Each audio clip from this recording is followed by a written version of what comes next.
What's going on, guys? Multiverse Corrupt here with yet another action figure review video, and today we're having a look at none other than Batgirl and Robin from the upcoming video game Gotham Knights. As always, guys, starting off this video is of course taking a look at the McFarlane packaging, and it is the same as always. Open face window here in the front with DC Multiverse and the character's name down here at the bottom. Over here on the side, we just have the characters' names and where they come from. So Robin and Batgirl from the video game Gotham Knights. Over here on the back, we do have the beautiful product shot of both figures standing into the night, just looking over the skyline. And I will say, down here, they did say Joker's not in the game, but they added this ha ha ha. Whether that's just for the figure or a reference, maybe McFarlane knows something we don't. And of course, down here is always the other figures you can pick up from McFarlane Toys. On this side, there's not really much going on other than DC Multiverse and the characters' names. Nothing really going on at the top. And then here on the screen now is the pictures of the barcodes. With all that said though, guys, let's go ahead and break these figures out of the packaging and see how they look.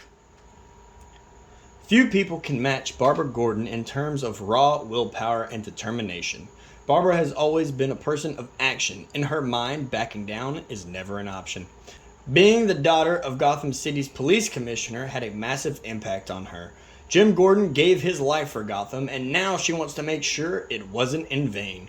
After a face-off that put Barbara in a wheelchair, she became Oracle, a powerful information and communications expert. With extensive training and rehabilitation, she recovered from her wounds and returned to active duty as Batgirl. Barbara is highly trained in a variety of fighting styles such as kickboxing and jiu-jitsu. Her signature weapon is the tonfa. Barbara also displays great skill when it comes to hacking and coding in computers and technological systems to dig for information. Tim Drake may be the youngest of the Batman family, but he's also the smartest and a master of deductive reasoning. Tim is a true believer in Batman's mission and is motivated by conviction that Gotham City needs a hero rather than personal loss. Batman was a mentor of the highest caliber who personified the type of man Tim hopes to become. An expert fighter armed with his collapsible quarterstaff and skilled with the art of stealth, Tim also possesses a background in combined psychological warfare and behavioral science, all in which set the stage for him to accomplish any mission. And here we have them, guys, both figures out of the packaging, and I think these two figures, they're okay. They're pretty great, but they're not really my favorite when it comes to this line. There's just a few things that I just can't overlook when it comes to these two figures. I love Batgirl, I love Robin, two of the greatest characters in DC Comics, but there's just something about these figures that I just can't give them the 100% that I like to give these figures. So with all that said, guys, let's go ahead and get their accessories out here before we move into the detail. In terms of accessories for these figures, guys, as always, starting off with the McFarlane base. I have one base out here now. I have the other one off to the side, but they both come with the exact same one with the classic McFarlane stand with DC just stamped right there on the front. Let's go ahead and move that out of the way. Moving on to Batgirl's trading card, and as I said at the beginning of this video, it is the same picture that is on the back of her box. It is just a promo shot of the figure in the skyline of Gotham, just in the background with these tall skyscrapers. Flipping over to the back, there is the read-up for Barbara Gordon. You can go ahead and pause the screen and read it right now. Moving on to Robin's trading card, which is the same photo that was on the back of his box. And I do think that these product shots are a fantastic idea. Flipping over to the back is Tim Drake's read-up. You can pause the screen and read it right now. Always give you guys that little extra second to pause the screen. As for Batgirl's accessories, she comes with her tonfa, and I will say that, just a little side note, in the gameplay trailer, these tips were orange, not pink. Just a little small gripe when it comes to being consistent. McFarlane's usually pretty good at that, but I don't know if they just put pink on the tips just because it is Batgirl, or no idea why they just changed the colors. Maybe they just popped more instead of putting orange and black. As for the design with this tonfa, I think they did a fairly good job. There's only so little you could do for detail and design for the tonfa, but I will say this grip is fat compared to Batgirl's little hands. As you can kind of tell, I normally put it in this hand here as opposed that started out looking like that, but this one is all stretched out due to the grip of the tonfa being fat. Moving on to Robin's quarterstaff, that I think is the head honcho of this video due to it having a little bit more detail, and it stayed true with his light scheme at the tips, which is green. It is green throughout the gameplay trailer, and they also added in a little bit of a grip pattern into the middle of his quarterstaff here, if you can see it on the camera. I will say I'm not really sure. I'm not really a big fan of them adding lights to the edges of their gadgets due to it being the Bat family. And you would think Batman and Bat family, they're going to be sleek, they're going to be sneaky in the night, and if you're hiding in the shadows and you got a big glow stick on your lap, I'm pretty sure Gotham's criminals are going to see you. But I digress. So let's go ahead and get Batgirl out here so we can check out her detail in this review. In terms of detail for the Batgirl figure, I think they did a fairly decent job. I think it is a great figure. It is very well sculpted. It has its design and texture all throughout the suit, all the way from her shoulders down to her ankles before it just gets to the bland yellow boots going on down here. So as for the sculpt and the detail with Batgirl, I think they did a fairly good job. As for the paint though, when it comes to the Bat logo on the chest, mine is a little splotchy. It's got some purple shade coming in through there on like the corners and stuff. And with the naked eye, I don't know if you can really see it on camera, but I can tell it is literally just one coat of paint that they put over it, so it is kind of like bleeding through, and I've got some cracks that I can see through it. If I was to get it in closer to the camera, it would kind of get a little blurred. Actually, that actually worked pretty well for me right there. So hopefully you guys can see what I'm talking about when it comes to the splotchiness of the figure. As for the little bat ears coming out on top, they are that soft plastic, so I'd be careful to where it doesn't sit anywhere to where it will warp over time. As for the back of the figure, it is just the short classic yellow Batgirl cape. And looking underneath the cape, they did add a full sculpt detail onto the back of the figure. I can see where I guess they were planning on gluing the cape, because there's a little notch up here, into that little groove, but I guess it did not hold up the way they wanted it to. But I'm okay with that. I am okay with Batgirl's cape just being able to blow into the wind as she stands just brooding over Gotham, taking over for Batman. With all that said though, guys, let's go ahead and get Robin out here so that way we can take a look at his detail as well. As for the detail and design on this Robin figure, I think it is another good job from McFarlane Toys. I really do love that they added this little textured pattern all throughout his uniform and his suit, just all the way through, once again, from the shoulders down to the ankles until you get down here, and there is just paint going on here. There's not really details in his boots, but for the rest of the figure, I think they did a fantastic job. It is one of my favorite Robin figures, but it's not the best when it comes to the Gotham Knights figures. I will say that this is around the time when McFarlane was still doing side-eye and kind of drifting away from side-eye. He started doing that like a few months ago. I want to say February, March time frame. He started drifting away from doing side-eye. So these figures still have a little bit of side-eye going on for them. Not too much, though. Not as much as they were, where they were just like exit stage left, just looking all the way over there. But this is just kind of drifting in a diagonal manner. So I can kind of ignore that. As for the back of this figure, it is also fully detailed with a design into the cape. And then back here, which is, see, how his is glued up here at the top. I think that's what they were going for with Batgirls. But as for the cape, when it comes to the paint and the cape is supposed to have some yellow and some black going through it from the trailers and the stills that we've seen from the game. They just kind of slapped it with a coat of red and just called it a day. I really do wish that they took that little extra step and added in some yellow here, maybe some black going in the cape. I personally will go through and I will add that on a later date. We'll probably throw that on my Instagram. If you haven't already, follow my Instagram at multiverse_corrupt. It is the same name. As for his logo up here, it is actually painted all the way through. I can't see anything bleeding through it at all like we do with the Batgirl.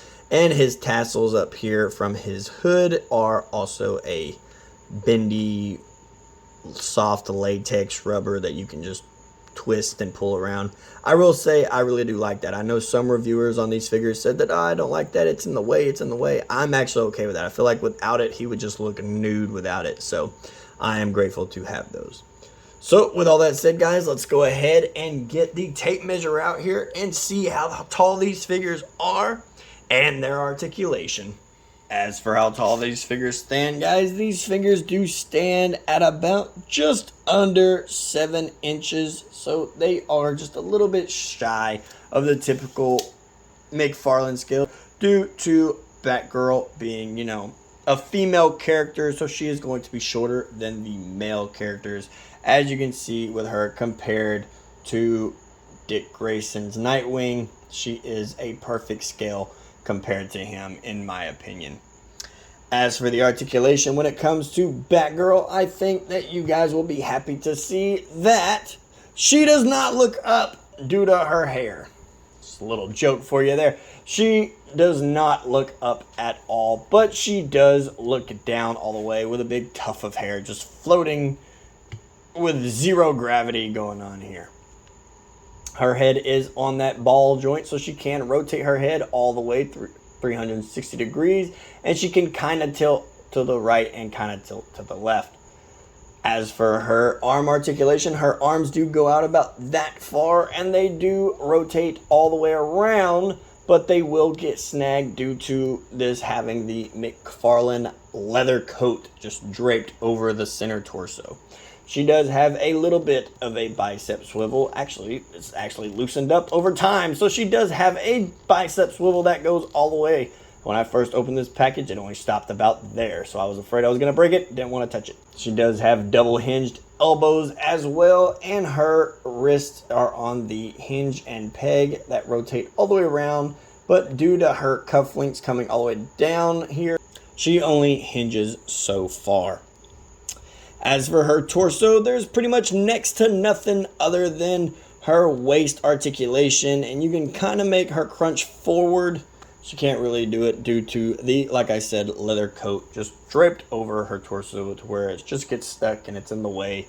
And I was not a big fan when McFarlane was doing this with his figures. As for her leg articulation, her legs do kick out about that far, kick back about that far with the famous McFarlane crotch gap, and they do kick out about that far to where you can get her in some good kicking poses, because the criminals of Gotham need a good kick to the face sometimes. As for her thighs, she does not have a thigh cut, but she does have double hinged knees, and of course she does have ankle articulation where her ankles point down, they point up, and they do have ankle pivot as well as that good toe articulation. Jumping on over here to see how tall Tim Drake's Robin stands, and he stands at about the 6 3/4 mark due to that he is a teenager within the Gotham Knights video game. And as you can tell, that since Barbara is an adult, she stands just slightly taller than Tim does. Jumping into Tim's articulation, I will say before we jump into that, actually, his neck. I missed this on the detail. What is that gap? That gap is unset. I don't know what they were thinking about that. And if you were to actually, I have his head pushed back all the way, but if you were to put it in the center, this is what you get. You get about a turtleneck Tim Drake here. If you were to try to cover up that gap. He is very hunched over with his neck, and I can say that I am not a fan of that at all. But jumping back into the articulation, guys, his head does look up just a little bit, and he looks down all the way. His head also is on that ball joint that gives him that 360 degrees rotation with just a little bit of head tilt going on here. Although he tilted all the way to the left there, didn't he? As for his arm articulation, his arm does go out about that far and does rotate all the way around. But due to the rubber coat going on here, he has these shoulder pads that do get in the way. He does also have a beautiful bicep swivel with double hinged elbows, and his hands are on the wrist hinge and peg that hinge back and forth and rotate all the way around. As for his torso, he doesn't really have much, about the same as Batgirl, where he can look, you can kind of force it because there is a little something hidden in there, but I don't want to go as far forward due to I get very nervous to break my figures. Then I'm out $20 and my wife will yell at me. Having a look at his waist articulation, his waist does rotate all the way around as well. His legs kick out about that far and they kick back about that far, but just like Batgirl, he does kick out pretty far to where he can also reach the criminal's face in the streets of Gotham. As for his thigh, there is no thigh cut or no thigh swivel, whatever you call it, and he does have double hinged knees. As for his ankles, they do articulate down, they articulate up. He does have toe articulation, and of course he does have the beautiful ankle pivot to both sides. So with all that said, guys, let's go ahead and get some other figures out here to see how they compare. As for the size comparison, guys, here we have Batgirl and Robin standing next to the other Gotham Knights, Nightwing and Red Hood, and this wave is completed, and I think that they scale together just perfectly. And here, guys, we have them scaled up with a Batman figure from McFarlane Toys. It is the shorter Batman, so I don't think that this will work, but if it doesn't bother you that much that Batman is a little bit shorter, by all means. Here, guys, we have him scaled up with the Arkham Knight, and I kind of hope that this suit, as slim of a chance it may be, makes an appearance in Gotham Knights. I know it is a different storyline altogether, but I just think it would be a cool DLC suit. Speaking of DLC, I'm really hoping that Batwoman makes an appearance as a Gotham Knights and a future DLC character. And here, guys, is Batgirl and Robin scaled up with Wave 1 Nightwing and Red Hood from the Batman of 3 Joker storyline. Just a little different costumes, different suits, different uniforms for these Gotham Knights. Alrighty, guys, and there you have it. Another action figure review video on my channel, in the books, completed for your entertainment. As for my review with the Robin and Batgirl action figure, I am going to give Batgirl a 5 out of 10, and I'm going to give Robin a 4.5 out of 10. I love all of these figures, but as you can tell, just these last two were a little lacking for me in terms of paint. I do respect the sculpt and the design, but I did miss another thing. When it comes to Batgirl's feet, her feet are so small, it takes a lot of time to get her to stand up properly. She falls over, she flips, she flops, she just refuses to stand without the display base. It just bothers me that much. As for Robin, he is a great figure. He is detailed. He is sculpted to borderline perfection at first glance. But when it comes to his messed up paint on his torso and his messed up neck where he's constantly hunched over like a turtle, it just bumps him down a few. I honestly think this is like the lowest I've ever given a McFarlane figure. I love McFarlane Toys, but I can only go to the halfway point with both of these figures. With all that said, guys, if you enjoyed this video, go ahead and leave a like on this video. Hit the subscribe button, leave a comment, and click that bell notification. Also, down in the comments, let me know with the video game Gotham Knights, who out of these four will be your main. I personally is going to start the game with my boy Nightwing. He's going to be my #1 playthrough. I'll be bouncing between him and Red Hood, but Nightwing just looks fantastic. I love this suit, and I love the suits that were showcased within the gameplay trailer for him. With all that said, though, guys, I hope you enjoyed, and I will see you in the next video.